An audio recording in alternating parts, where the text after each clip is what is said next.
Well, the record sell-off post-election has everyone wondering, what will an Obama presidency mean for the markets? Mark Vittner is a senior economist with Wachovia. Gary Hager is president of Integrated Wealth Management, and Denise Shull is the Traders Psyche. That's right, Psyche, right? Okay, president. Thanks so much, guys, for being here. You know, you two, we were just talking about this moments ago. Denise, let's start with you about what these rate cuts might mean. This is sort of feels like coordinated effort once again. Is it enough? It's very hard to tell at this point if it's enough.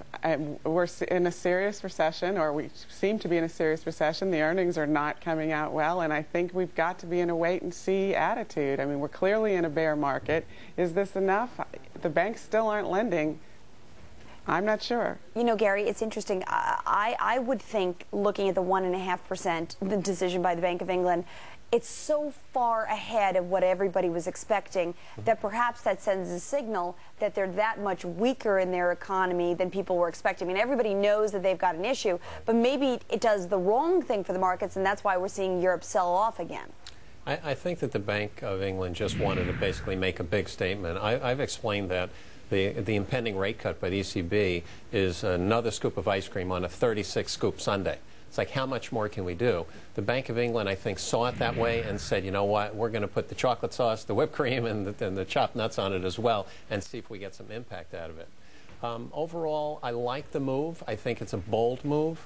But overall, the governments are coordinated. There's a lot that's been done. I think we've got to get back to more qualitative analysis, which is, let's deal with earnings. Mark, let me go over to you. You know, a lot of people blamed the sell-off in the markets yesterday on the fact that Obama was elected.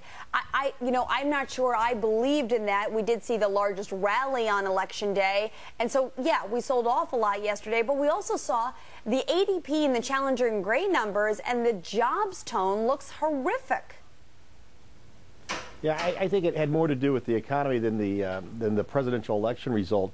Although I've got to tell you that there was one thing in the election result that I think disturbed the markets. That is that we didn't get any clarity on the Senate situation, and it looks doubtful that the Democrats will get 60 Senate seats. But boy, you know, the chances that some of this wild anti-business labor policy could get enacted are probably greater than Wall Street expected, and I think that may have fed into the disappointment. But the big reason why the Dow was down yesterday was that ISM non-manufacturing report, the employment component there was just extremely weak.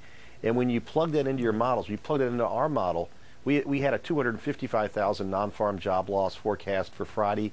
It's now likely to be 285 or 290. Gary, you agree? Yeah, I do. I think the jobs report is ready to surprise, unfortunately, to the downside. And I said earlier in the year that I thought we were going to get into the mid-7s to mid-8s before this is over. So it's starting to steepen the slide a little bit on jobs. But I really believe that the Obama sell-off really was the old classic buy the rumor, sell the fact. It was a relief sell. The market had been up substantially over the last week. And it was time taking some profits. Taking profits and hitting some of the sell buttons we typically see at 3 and 3:30. You know, Denise, I mean, obviously a lot is going to be made of what the next 4 years are going to look like, and the fact that the Democrats have the vast amount of control. But what about those blue dog Democrats and what they might do to the party and the selection of a Treasury Secretary? Many believe he might choose somebody from the Clinton administration. Would that calm the fears of those who suggest he will be over-regulating, he won't be stimulating properly? The naysayers. I certainly think that would calm the fears. I mean, essentially, we deal with consulting and the market psychology and trading psychology on a very short-term basis. So right now what we've got is the known risk of a possibly far-left liberal high-spending agenda, but we've got the unknown risk of, is he going to move towards the center with a Larry Summers type, or is he going to go somewhere else? And that unknown risk, market does not like unknown risk. And I think until we get some clarity on which direction he's going to lean, we're looking at more downside. You know, Mark, my understanding is that he was in closed-door meetings throughout the day yesterday preparing to make some very fast announcements. How important is it that he comes out with some of these crucial ones as it relates to the economy?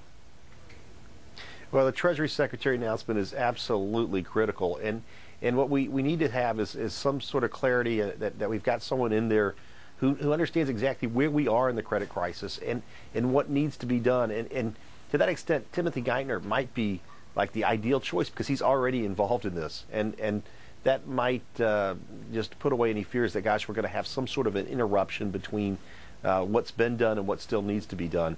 But I think President-elect Obama understands the seriousness of this. I have absolute confidence in him that he's going to do the right thing there. But there's a lot of politics involved in the Treasury Secretary. It's a big, powerful position, and he's going to be pulled a lot of different ways to choose one person over another.